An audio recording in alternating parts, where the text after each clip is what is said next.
Welcome back, everyone, to Weather for Weather Geeks, the Monday evening edition here on the 23rd day of May 2022. It was a cool but pleasant enough day today. We had a fair amount of clouds throughout the course of our Monday, but not rain-producing clouds here locally. Compared to 24 hours ago, or 48 hours ago, I should say, things are a lot better. I wanted to quickly review what happened over the weekend, specifically Saturday evening. This is the radar loop from late Saturday afternoon into Saturday evening. And these storms initialized as expected mid-afternoon closer to I-71 in central Ohio. And then they kind of waxed and waned as far as intensity went for a little while. But then they did perk up as they moved through our area. And this produced a pretty good swath of wind damage and some power outages, especially in Trumbull and Mercer counties. The I-80 corridor was one of the hot spots for severe weather, but we did have a few reports of trees down in our southern viewing area, some hail out towards Hanoverton, but generally the concentration was a little bit higher up in here of tree damage. We got a lot of pictures, thanks to everyone who shared pictures with us Saturday evening. It was quite a mess in some neighborhoods with the thunderstorms rolling through. That was ahead of a cold front, which actually moved through yesterday. And as expected, a big drop in our temperature right around midday. At the airport, we dropped from 70 to 59 in 1 hour, right around noon. And then temperatures bobbed back up a little bit with some sunshine later in the afternoon. But yeah, it was a pretty big change. And last night we dropped down into the mid-40s. And today, yeah, no better than the mid-60s. Par for the course, closer to about 71, 72 at this time of the year. The cool weather today accompanied by a fair amount of mid and high-level cloudiness.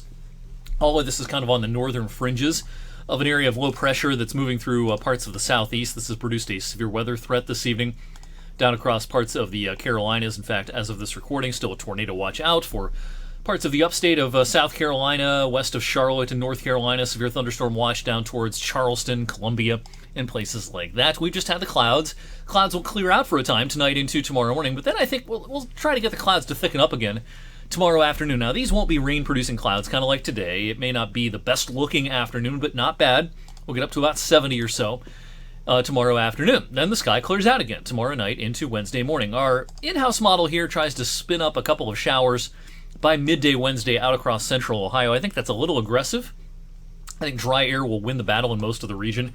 For the daylight hours on Wednesday, we have a dry forecast through most of the daylight hours. In fact, I wouldn't be shocked if we got clipped by a shower very late in the day towards sunset, but vast majority of Wednesday will be fine. If your yard is still a little too wet to mow, today at least, and you can't get to it tomorrow, then Wednesday should be a pretty good day to take care of that, because again, I think we're mostly dry.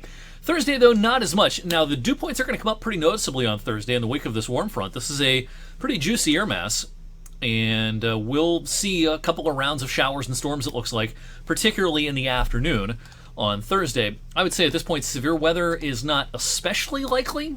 I think the atmosphere will not be tremendously unstable on Thursday, but it's something we'll keep an eye out for, and at the very least, we'll have the potential for some gully washers with the dew points coming out of the 50s and rising into the 60s on Thursday. Thankfully, the dew points will retreat some as we head towards the weekend. Speaking of heading towards the weekend, now, after a few rounds of showers and storms on Thursday, I think we'll see some lingering showers into Friday. Probably no thunder on Friday, but some showers around. This will be a cooler day Friday, but it looks like we're going to try to get the raindrops out of the way in time for the weekend. The weekend forecast, a little bit interesting to start. Some of our modeling has a pesky upper-level low-pressure system kind of hanging out through at least Saturday. Some modeling, not so much. You can never trust an upper-level low, and so I'm not going to guarantee at this point that the weekend is going to be completely rain-free. I think Saturday still has that potential of maybe bringing us a few raindrops, but I think odds are higher for better weather the farther into the weekend we get, into Sunday, into Monday. So Memorial Day itself looks like a pretty nice day, 7 days out, and out of the next 10, Memorial Day is probably the warmest compared to the average. By early next week, our average high is about 74, so yeah, mid-80s, pretty likely, I think. Right around the holiday, if you don't have the pool open just yet, I think you'll get to use it if you open it up by the weekend, especially by Sunday and into Monday. Saturday may be a little bit too cool for some, but by Sunday and Monday, the heat is on, and at this point, yeah, I think Memorial Day is probably going to be dry. Now, we're still a week away. If you have outdoor plans this weekend, Saturday's the one day that's a bit of a question mark still, but again, odds are favoring drier and warmer weather as we head into Sunday and Monday. We'll talk more about the holiday weekend, of course, as we get a little bit closer. We'll talk about some longer range trends as well as we flip the calendar into June in a little more than a week in future editions of Weather for Weather Geeks this week. In the meantime, thanks for watching tonight. Enjoy the rest of your Monday evening.